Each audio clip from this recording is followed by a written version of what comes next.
شيلة شل يا محزمي، كتب كلماتها الشاعر أبو ياسين أحمد اليماني، وهي مرسلة إلى الشاعر أبو أحمد علي الحداء، أداء أبو علي مالك اليامي. شلها يا هاجسي لا ديار أهل الوفاء، زيد ترحبي وتكفى تحية القها، خصها للزور عام من بها أهل الحداء، راعيين القبيلة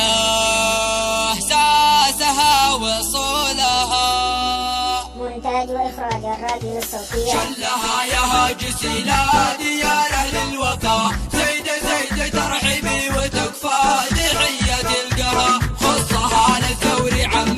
بها أهل الحدا، راعيين القبيلة إحساسها وصولها. يا أبو أحمد شل يا محزمي وقت العدا، شعري لك مخصوصي وأبياتي لك رتبتها، يوم جيدك يا سنادي وقلته مرحبا، قلت تكفى يا ابن عمي خاويك حبها، قلته اصبر ويشي ذي داخلك بحر الهوى، يغرقك ويحطم القلب يزيدك عابها، قمت تنصحني ولكن ضميري ما اهتدى، زاد شوقه للحبيبة واصبح منكها، لكن اسمعني وركز ولا تفهم خطا، شل مكتوبي وسر في طريق صوب اهلها، انت لي مسند ومعروف طبعك بالوفا، صقري لا راح المهمة يجيب اعلامها، قال عز النفس وارفع شروقك للسما، لا تهين النفس ترخص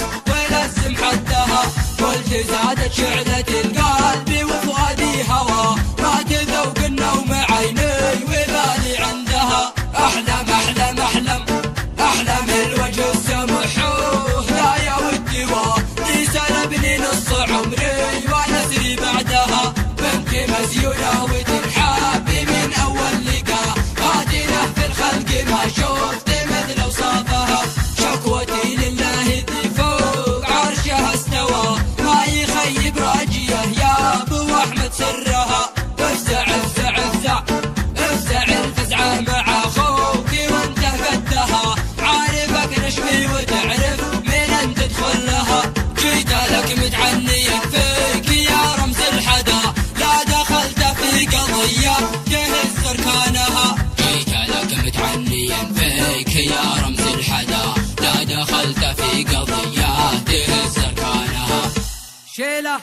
ابشر بعزك، كتب كلماتها الشاعر أبو أحمد علي الحداء، جواب على الشاعر أبو ياسين أحمد اليماني، أداء أبو علي مالك اليامي. يا قلم سجل جوابي وفصل ما جرى، حول المكتوب عبر البريد ارفق بها، قول لابو ياسين يبقى البقاء لأهل البقاء، واجبا ردت تحية ولو بامثالها، يا قلم سجل جوابي وفصل ما جرى،